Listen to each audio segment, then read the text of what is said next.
মুর্শিদাবাদে তৃণমূলকে 20 থেকে 10-এ নামাবো, নিজের দলকে সরাসরি চ্যালেঞ্জ হুমায়ুনের।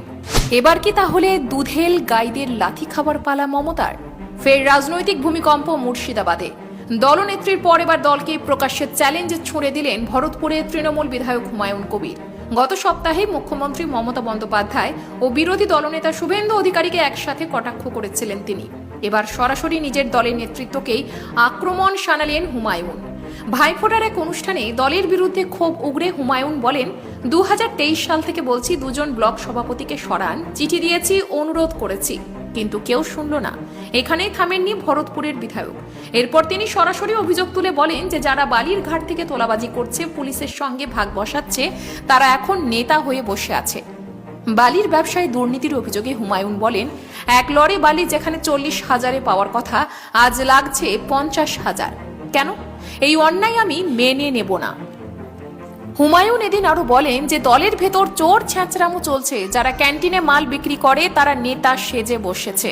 এরপরই নাম ধরে একের পর এক তোপ দেগে হুমায়ুন বলেন, এই ভীষ্ম অপূর্ব সরকার, নিয়ামত হাজি, খলিলুর রহমান, এরা নাকি নেতা, বাকিরা তেজপাতা।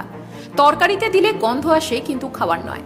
নেতাদের পারিবারিক পরিচয় টেনে হুমায়ুন বলেন, ফতেমা মহিলা নেত্রী তার বরকে ভোটে ঘুষি মেরে হাসপাতালে পাঠিয়েছে, সে হচ্ছে নেত্রী। কাউজারের বাবা আজও কংগ্রেস করে, সে হচ্ছে নেতা।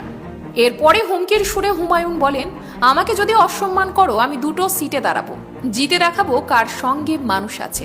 তিনি সাফ বলেন, বেরিয়ে তো যেতে চাই, দল থেকে বের করে দিক, তারপর বোঝাবো এই জেলায় ভোট কেমন হয়।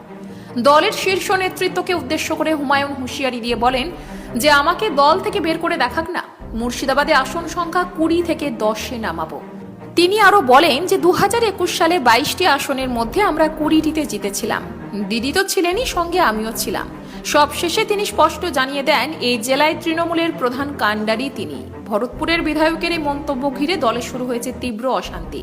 এখন দেখার দলের শীর্ষ নেতৃত্ব কি সিদ্ধান্ত নেয়।